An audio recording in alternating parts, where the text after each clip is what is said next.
Brilliance Audio presents The River by Helen Bryan, performed by Kate Redding. 1883.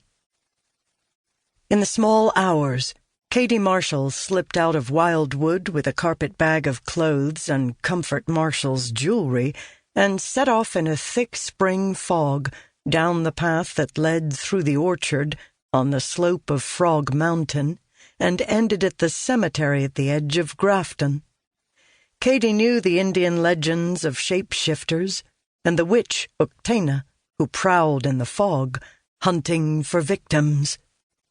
Alone on the mountainside in the whiteness, it was easy to imagine the cold damp on the back of her neck was Uktena's fingers. Only fear and her anger drove her on. Mama Comfort, Katie had called the woman who raised her. Comfort the Quaker, Comfort the saint who'd raised the abandoned baby discovered in her barn, Comfort the liar, Comfort the murderess. Mama Comfort had shown her the very spot where she'd been found in the Marshall's barn at Wildwood, wrapped in a dirty petticoat, abandoned by the ragged couple begging for food, an Irish soldier who'd come to fight with the Confederates, and the wife who'd followed him because she had no one else in Ireland. Comfort's husband, Charles, who'd fought for the Union, had been a prisoner in a Confederate prison camp at the time, and Comfort had taken in the orphan baby to raise with her own 2 children, Priscilla, whom people called Teeny, and Ben. "Thee mustn't judge thy parents harshly, Katie. They were lost and far from home, and couldn't care for a baby, so left thee here, trusting in Christian charity," Mama Comfort had explained, coldly. People told Katie she was fortunate, being raised at Wildwood along with Comfort's other 2 children. Comfort was one of the few people with money after the war ended. She was the only child and heir of a wealthy Quaker family in Richmond, Virginia, abolitionists who voiced their support for the Union. This had made her family and Charles pariahs in Richmond during the war. Besides holding fast to their principles, her parents held fast to their money, investing in railway stock instead of the Confederacy like their Southern neighbors had. Comfort inherited a sizable legacy during Reconstruction.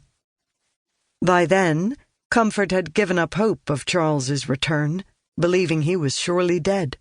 But he had eventually come home, in bad health, 2 years after the war was over, yet alive. Katie even called him Pa, like Teeny and Ben did. They turned on her, said she mustn't call him Pa, she wasn't their sister. She was Katie Irish, not Katie Marshall. When Charles heard Ben and Teeny, he'd reproved them, said Katie was every bit his and Comfort's child, that she even resembled the Marshall children. Why, in a certain light, she even resembled Mama Comfort. He'd said her name was Katie Marshall now, and she was their sister. Katie saw Comfort's expression change, heard her sharp intake of breath. Comfort had muttered that no child belonging to her would have such eyes, yellow eyes. How could you say that, Charlie? And young Katie had seen that Comfort hated her, with a deep, secret hate she hid from Charles, though not from Ben and Teeny.